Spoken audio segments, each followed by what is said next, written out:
നമസ്കാരം. വാവിട്ട വാക്കിന്റെ പേരിൽ മുതിർന്ന CPM നേതാവ് ജി സുധാകരനെ പാർട്ടിയും അതേപോലെ ജില്ലാ നേതൃത്വവും ജില്ലയിലെ പ്രമുഖ MLAയും ഒക്കെ കൈവിട്ടു പോകുന്ന അല്ലെങ്കിൽ കൈവിടുന്ന കാഴ്ചയാണ് കാണുന്നത്.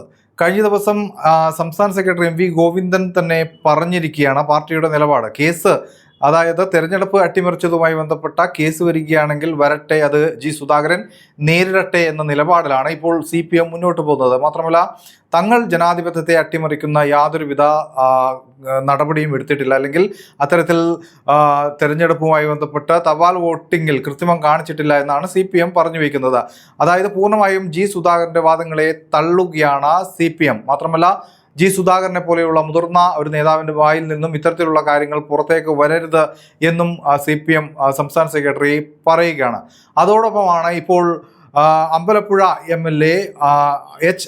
സലാം, അതായത് ജി സുധാകരനുമായി എപ്പോഴും വിഭാഗീയ പ്രവർത്തനങ്ങളുമായി ബന്ധപ്പെട്ട് പല വിവാദങ്ങളിലും പെട്ട MLA ആണ് സലാം. ഇപ്പോൾ പരസ്യമായി തന്നെ ജി സുധാകരനെ തള്ളിക്കൊണ്ട് പുറത്ത് പരസ്യ പ്രചരണം അല്ലെങ്കിൽ പ്രതികരണം നടത്തിയിരിക്കുകയാണ്. അദ്ദേഹം ഫേസ്ബുക്കിലൂടെയാണ് ഇത്തരത്തിലൊരു പ്രതികരണം നടത്തിയിരിക്കുന്നത്. അതായത് അമ്പലപ്പുഴയിലെ കുഞ്ചൻ നമ്പ്യാർ സ്മാരകം നശിപ്പിച്ചു, MLA നശിപ്പിച്ചു എന്ന തരത്തിൽ കഴിഞ്ഞ ദിവസം ജി സുധാകരൻ പ്രതികരിച്ചിരുന്നു. അതിന് മറുപടി എന്നോണമാണ് ഇപ്പോൾ സലാം പ്രതികരിച്ചിരിക്കുന്നത്.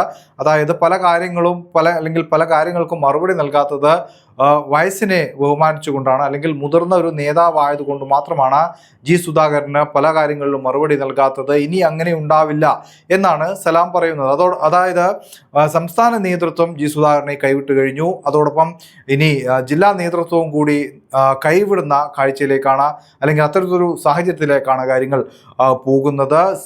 സലാമിന് ഇത്തരത്തിൽ പറയാനുള്ള ഒരു ധൈര്യം, അത് പാർട്ടി നിലപാട് തന്നെയാണ്. ജി സുധാകരൻ നടത്തുന്ന ഇത്തരം പാർട്ടി വിരുദ്ധ അല്ലെങ്കിൽ പാർട്ടിയെ പ്രതിരോധത്തിലാക്കുന്ന പ്രസ്താവനകൾ, പ്രസംഗങ്ങൾ, ഇതെല്ലാം തന്നെ അത് ഇനിയുള്ള കാലങ്ങളിൽ അത് പാർട്ടി ഏറ്റെടുക്കില്ല എന്ന സന്ദേശം കൂടിയാണ് ജി സുധാകരന് നൽകുന്നത്. അതുകൊണ്ട് തന്നെ പാർട്ടിയും ജി സുധാകരനും ഇനി രണ്ട് വഴിക്കാവും എന്ന കാര്യത്തിൽ സംശയമില്ല.